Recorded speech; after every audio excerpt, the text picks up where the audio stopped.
The Shipwreck, Emily Dickinson. Glee, the great storm is over. 4 have recovered the land. 40 gone down together into the boiling sand. Ring for the scant salvation. Toll for the bonny souls. Neighbour and friend and bridegroom, spinning upon the shoals. How they will tell the shipwreck when winter shakes the door, till the children ask, but the 40, did they come back no more? Then a silence suffuses the story, and a softness the teller's eye, and the children no further question, and only the waves reply. So, words and definitions. Glee is a joyous mood. There is great delight. Scant means whatever it is that you are counting or looking at an amount is barely sufficient, barely adequate. It's very few. Toll is a slower, deeper sound of a bell. It's usually heard to let people know about a funeral, especially in churches and that, whereas ring is a far lighter sound and is usually used for a celebration, something like a wedding, a birthday, etc. Then there is bonny. So depending on what movies or series or things that you watch, bonny is usually associated with Scottish people. They'll talk about a bonny lass, which means a beautiful girl or a good or a decent girl, but it can also mean beloved. So it's usually a term of endearment, which means there is a lot of fondness and love and affection that is used with the term, and that's describing the souls, bonny souls. Then we've got number 5, line 10, shoals. So if you had to look this up, the first definition you would get is a shoal of fish, a group of fish, but here it means shallow water, which is usually dangerous, especially for ships, because very often there are rocks or sandbanks that are hidden underneath, and because the waves are crashing upon them and the water is shallow, it's often obscured, it's hidden. And then you've got number 6, the first line of the last stanza. Suffuses means to spread. So if you think of making tea or coffee, when you add that bit of milk, it suffuses the tea, it suffuses the coffee, it spreads into it, mixes with it, mingles with it, and then you can't separate the coffee and the tea from the milk again. So suffuses is spreads. So there are a number of things going on here. So I'm just going to turn to the theme, because there is this contrast. So there is the remembrance of the people that they've lost, but there is also the fact that some survived. So there is this juxtaposition between joy and grief, celebration and mourning, those who are saved, those who were lost, the living, the dead. And then this is also a response to the loss of life. So very often in the descriptions and in the lines of the poem, people are told that something happened, or they are told to do something in response to an event, to something in the sequence of events regarding the shipwreck. And obviously with the title being the shipwreck, this is a great tragedy, okay? So this is an actual shipwreck that happened, so it's not just somebody's thoughts on what it would be like, it's not imagination. This is something that Emily Dickinson either witnessed or knew about or heard about, while she was alive and probably in the place that she was living. And she is now writing a poem in response to it. So sort of observing the ways that people react and what happens in the months and years to come. So there is this glee, there is this joyous mood, there is great delight because the great storm is over. Now, when somebody says something is great, it usually means that it's amazing, it's wonderful, but in terms of this poem, in the context, when they talk about the great storm, they are talking about a terrible storm, an overwhelming storm. And 4 have recovered the land. So part of this celebration, this celebratory tone, is that 4 survived. 4 of them recovered the land. They made it to the shore. The 40 gone down together is a euphemism for people who have drowned. They have died. And then it describes what they were drowning in. So the state of the water, the state of the ocean, the state of the sea, boiling sand. So the storm was so great and tumultuous, and there was so much turmoil, and the storm was so overwhelming that it was churning up the sand. It was all the loose sand on the seabed and the sandbank and the shoals and by the shallow water. It's being churned up by the storm. It's being kicked and lifted up, and it almost looks like the sand is boiling. So that is a metaphor, because if you think of boiling water in a kettle, it's bubbling, it's hot, it's steaming, it's agitated, all the little atoms and molecules and particles are being churned up. So it's boiling sand. Then we've got the second stanza, which is ring. Why? For the scant salvation. So again, we have the sibilance here, the repetition of the sound, scant salvation, and they are ringing a bell for this. It's celebratory. But scant means only a few made it. So if you consider in the first stanza, 4 of them survived, but 40 of them died, those are very, very few who made it. And then you toll for the bonny souls. So you ring a different bell, deeper, more somber, more sorrowful, for those who were lost. So these beloved people who died. Then I know on the poem it's got the double hyphen there, but it's meant to be a dash. So sometimes when you're typing something up and all of that, then it doesn't really let you do what you want it to. But that is supposed to be the long line. That is supposed to be the dash. So who are these bonny souls?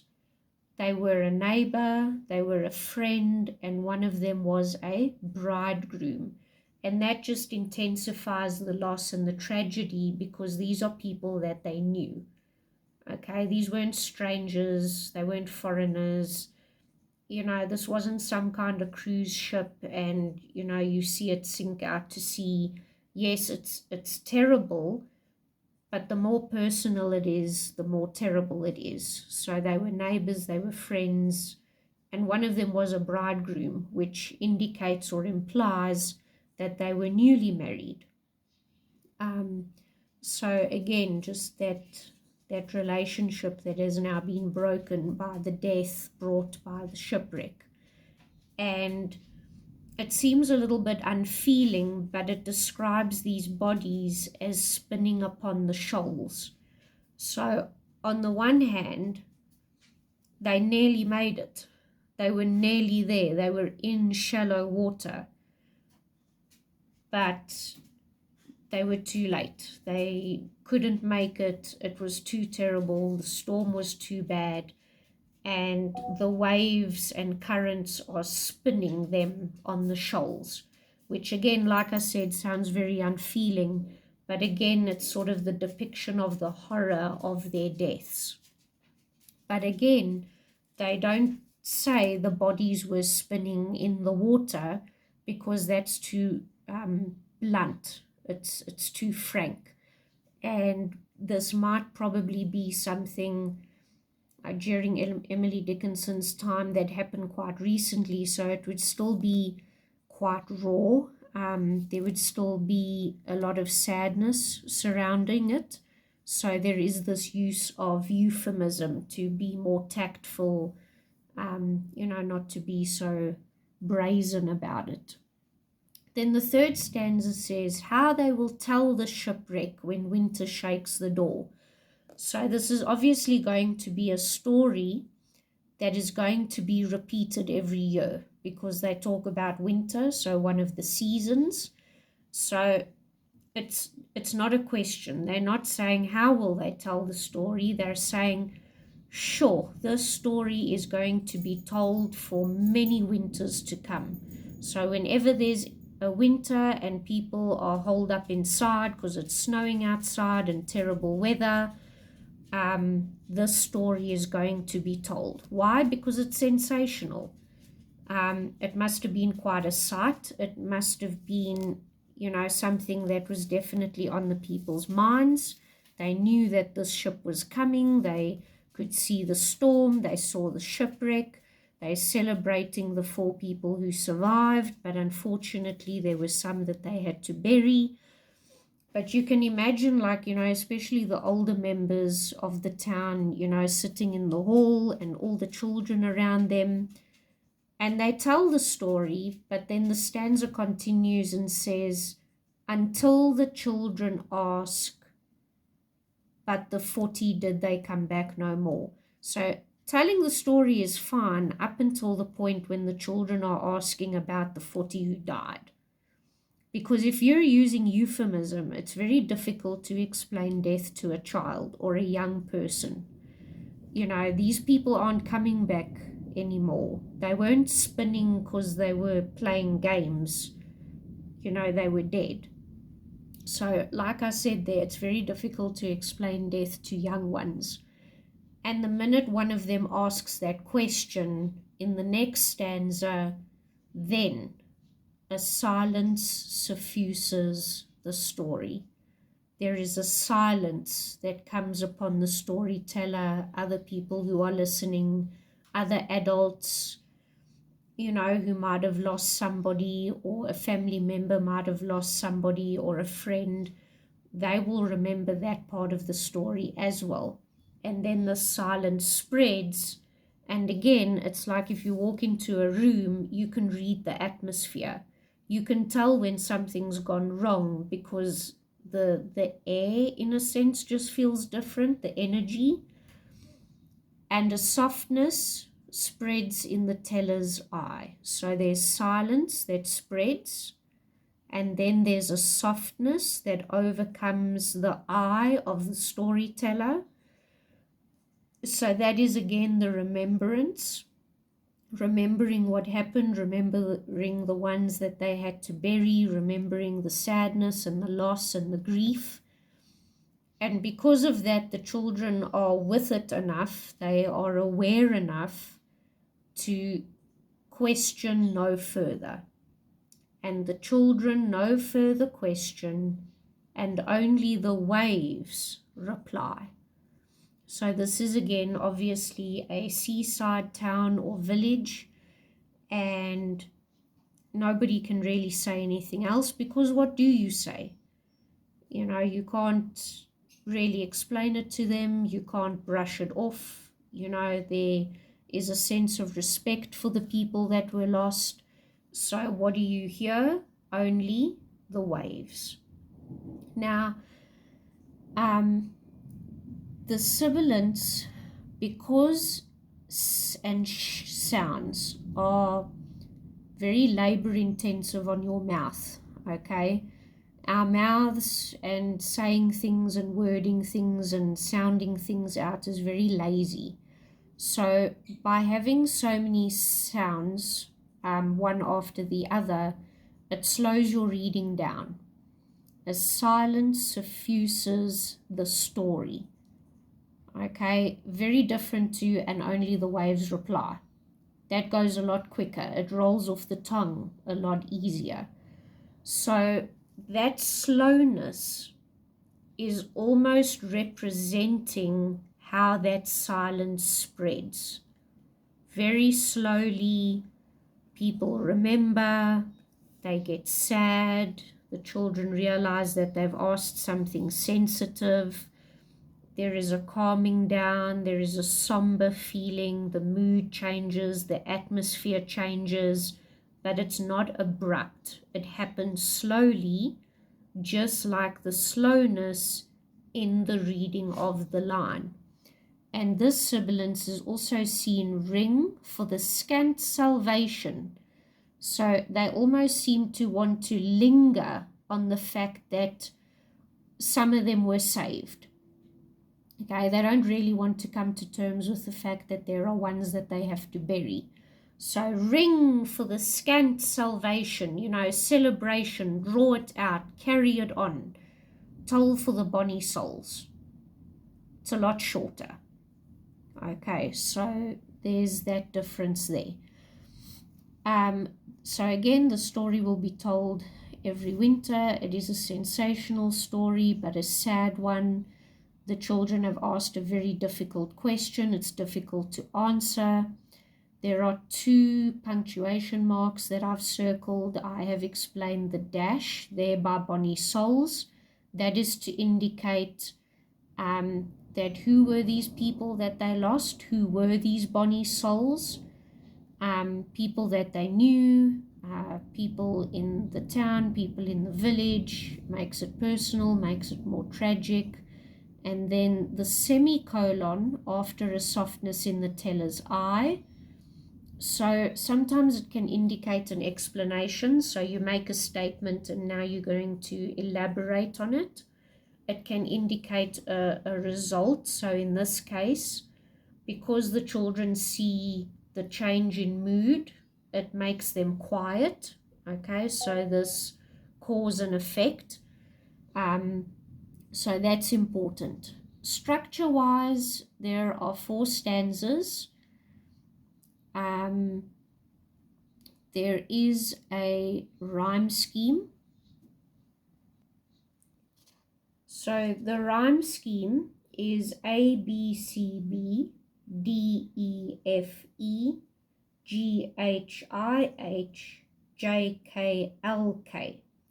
So you've never been taught a ballad. Okay, ballad is essentially a love song, but it's got this very strict rhyme scheme, but it doesn't have, like a chorus or anything like that that would make it a ballad. So they're just using the rhyme scheme in order to get this backwards and forwards going. So the juxtaposition, the contrast, going between joy and grief and celebration and mourning and saved and lost and living and death. So you can see that the A, the B, the C, the B, the D, the E. But also that back and forth mimics waves. So that what we would call lilting, that swaying, that is also the waves. That is also the tide. It comes in, it goes out. It comes in, it goes out. The waves rise and they fall. So obviously the storm, the waves, the tide, and as I'm recording this, it is also raining heavily outside, so it feels quite apt. It's just, again, this reminder. So it's almost like being where they are and having the waves reply at the end of the poem. There is always this memory, okay? So it might lessen, but it's not going to go away. So the first 2 stanzas focus on the survival. The last 2 stanzas focus on the grief. And then we've got the tone. So grief, mourning, death, a somber tone. There is the celebratory tone. So there's those ones. Again, it's one of the more straightforward poems. If you look over on the question side, I've tried to color code the different kind of questions, but you will see that effect and effectiveness keeps coming up again and again.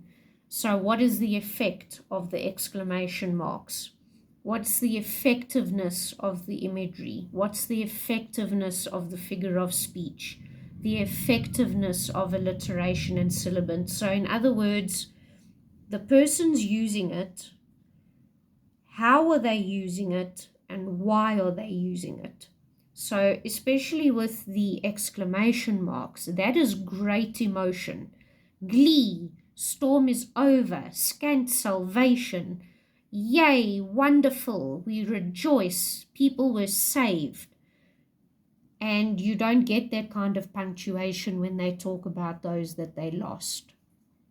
Then explain what recovered the land means, which means they found land, they made it to the shore, they managed to come out of the sea and onto the dry land. The ring and the toll, the difference between the two, what they represent, why are they used, how are they used in the poem. And again, what I've tried to do is, the figures of speech and the punctuation, but what makes it important in poetry is how is it used in context. Because you can know sibilance, but how is it being used here? And in question 8, they talk about pathos. Pathos is pity, or if you want to look at it from the point of view of empathy. So pathos is pity, is empathy. How does it get you to feel for these people? How does it get you to put yourself in that situation, in those people's shoes, and feel what they feel? And again, you can see the mark allocation, 2s, 3s, 4s. Just always ask yourself the who, the what, the when, the why, the context, and then you'll be fine.